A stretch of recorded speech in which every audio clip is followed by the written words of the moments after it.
In today's video, we're going to be talking about something that I call the universal wound. This is a wound that I see in almost every client that I deal with. It's a very common theme that is often at the root of people's attachment wounds and attachment issues, and something we all need to really be able to track and really recognize because the implications this particular wound are pretty profound in terms of how we approach our healing process.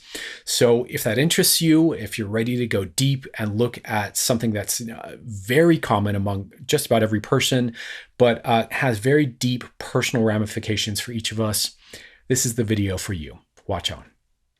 And just really briefly here, before we go ahead and get into the main content, please do me a favor, help me grow the channel. I am a small channel. As you can see, I have under 1,000 subscribers. I would love to grow it more. I'd love to share the message. I'm stoked for those of you that are new and just joining the channel recently.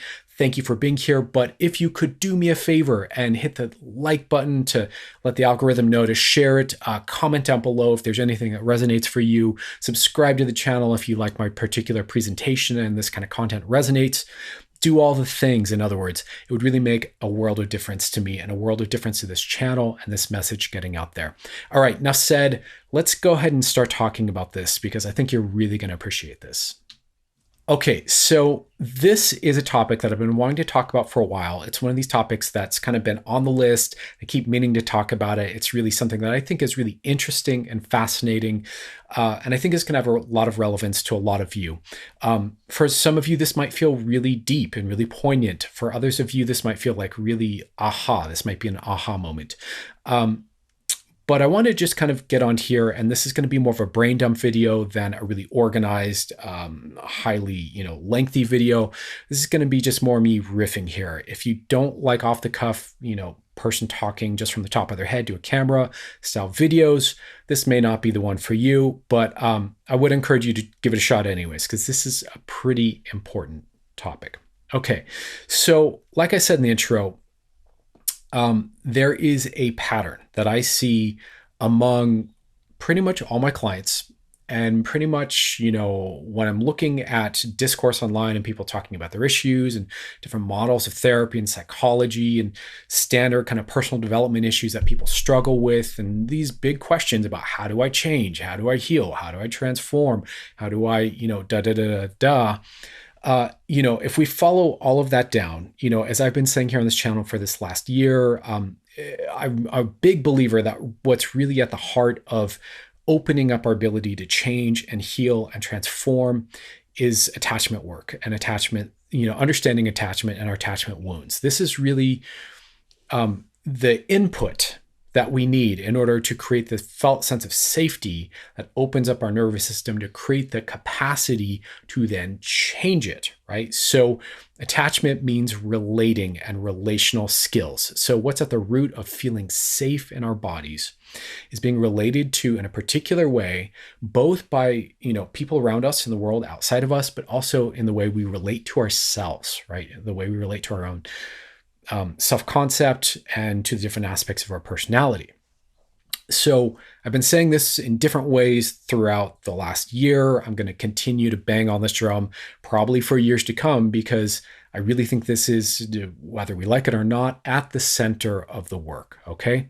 So right relating and attachment has to be done properly in order to create this felt sense of safety that creates the capacity to change, right? So because of that, we've got to be evaluating all the different ways that we relate to ourselves and whether or not that creates the effect of expansion and safety and opening in our nervous system, or the effect of contraction and fear and polarization and disconnect in our nervous system. Right? I hope that makes sense so far.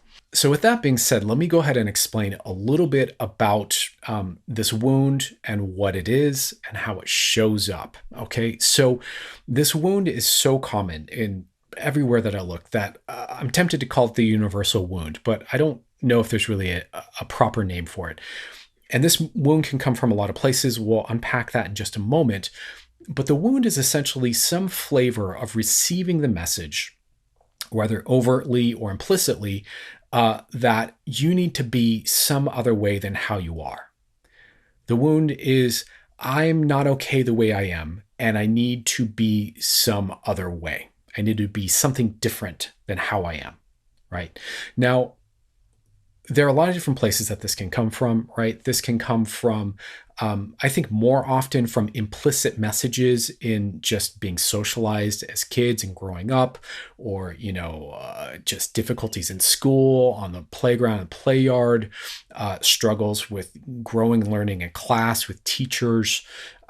Obviously, in the modern age, this can also come in a massive way from social media.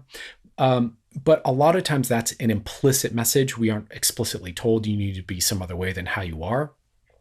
Sometimes this is explicit also, though, where, yeah, maybe we had really strict forces in our life, whether, again, they're parents or teachers or siblings or what have you, that really kind of hammer home this message. You're not okay the way you are. You need to be some other way than how you're showing up. Now, this presents a really interesting problem for attachment because at the center of safe relating and secure attachment is beginning with whatever is already in your nervous system. How you're feeling, what is going on here is what's here. And that's acknowledged and connected to and allowed to be here as a starting point, right? So there's this disconnect where our nervous system needs to feel, oh, I'm seen, I'm acknowledged, I'm allowed, what I'm feeling is valid and acknowledged to be present, right? When we don't have that, or when we're told that that can't be, that creates this deep, deep wound that I can't be my authentic self. I can't show up the way I am. What I'm feeling isn't valid or important or real. We get gaslit in all these kind of subtle ways that send a signal of something other than safety into our nervous system. Okay. And so I see this over and over and over. Now, obviously, again, there's a lot of different places where we can pick up this message in life, right? And then this gets internalized, and this is often a piece of our self-relationship, right? So the emotions that I feel, I don't want to feel, I can't feel, I'm not allowed to feel those things, I'm not allowed to think those things, I'm not allowed to have this part of my personality be here, et cetera, et cetera, et cetera. And this can be big. This can be a major theme that we're struggling with, or this can be a small, subtle thing that's in the background. But here's where it gets really tricky. Implicitly, in order to heal or change, right? Usually if you're coming to someone like myself for coaching or hypnotherapy, or you're going to a therapist or something like that,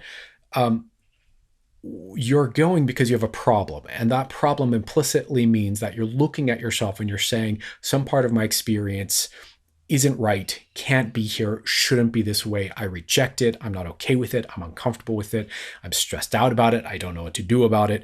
There's polarization and disagreement and judgment fundamentally, right?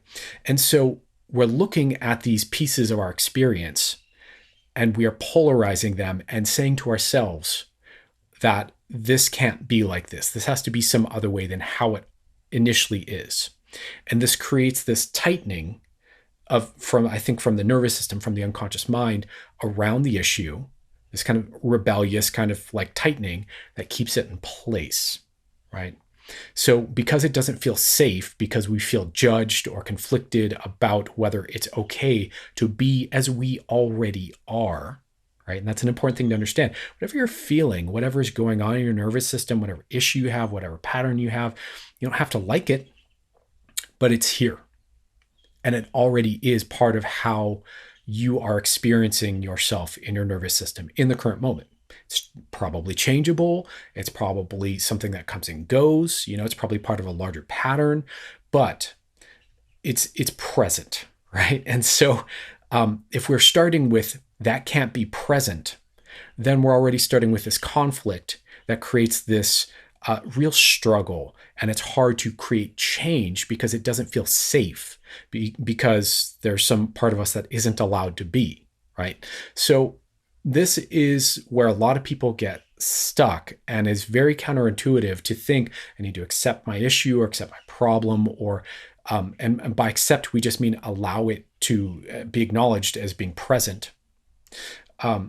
That's really a struggle for a lot of people, but that's really very commonly what's at the root of change. So paradoxically, it's kind of this mindset of making it okay that whatever is in us, you know, and accepting it, that creates the ability to then, create the safety around it and the connection with it to be able to move it or change it or transform it, right? But without that acceptance, we're walking around with different layers of I'm not okay. It's not okay that I feel this way. It's not okay that this is here in me. I have this issue, which then, of course, creates shame, which is another layer of it's not okay to have problems altogether, which then, of course, creates another layer of maybe we're getting messages from the outside that we need to be some other way because maybe we're behaving a bit dysfunctionally or in an unhealthy way or inconsistently or under functioning because we have an issue. And then we're getting feedback from the outside that we need to change, and creates all this pressure, all these stacked layers of pressure to change that makes this felt sense in the nervous system of I'm not safe. And therefore that everything wants to lock up and close down and not change, right? So it's one of the things I find over and over and over that I'm doing with my clients is bringing them back to this place of relating to what's present in their nervous system from a place of openness, acceptance, curiosity, compassion. Just you don't have to agree with it. You don't have to like it. You don't have to want it, but you probably want to start with allowing it, being like accepting that that's a piece of my experience. It may not be the entirety of your experience. It may not be the whole truth about you. Let's be clear, almost 99.99% certainly isn't the whole truth of you, okay? But we want to start with, okay, this is here. Okay, this is a feature of my experience right now. This is a part of my thinking or a part of my feeling or part of my experience, and work with that, including that, connecting with that rather than polarizing and fighting that. And this is one of these deep wounds. I guess the last thing I want to say here, and we'll kind of wrap the video. This is one of these deep wounds that is very much societally reinforced and encouraged and accepted.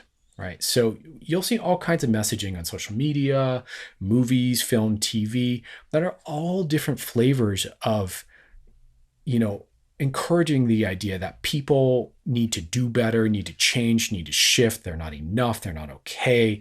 They should be ashamed. They should feel guilt, blah, blah, blah, blah, blah, blah, blah. And let's be clear. There are correct contexts for all those thoughts and feelings, right? There's an appropriate time to feel shame or feel guilt or feel like I do need to change. And there's a moment where you have clarity that change needs to happen. These are all, not necessarily toxic messages in the right context, but they're often miscontextualized in our society and leveraged at each other in the wrong way with no underlying supportive structure of safe relating of acceptance, right? Acceptance is a conditional thing on you changing, right? Rather than the precondition that makes it possible to change, if that makes sense. So this is the universal wound that I see over and over and over. And it's really something to track in ourselves, something to be aware of, because how can you really heal? How can you really transform if you're unwilling to connect with yourself and accept what's here and work with that? It just doesn't add up. It doesn't make sense, right? And so I want to bring this to your attention, share it with you, because it's one of these things that I don't even see talked about really all that often in attachment work. You kind of have to go off into the weeds of deep attachment theory books to start to get a bit of this flavor, but it's such a key part of most people's struggle with all the different layers of emotion and issue in their life, right? So more to say about that, but I hope that makes sense for now. Please leave any comments, questions, input down below on your thoughts on what I'm sharing here. And I think we'll wrap it there. So let me know what you think, and thank you for watching. And I have new videos for you on the way soon. Take care.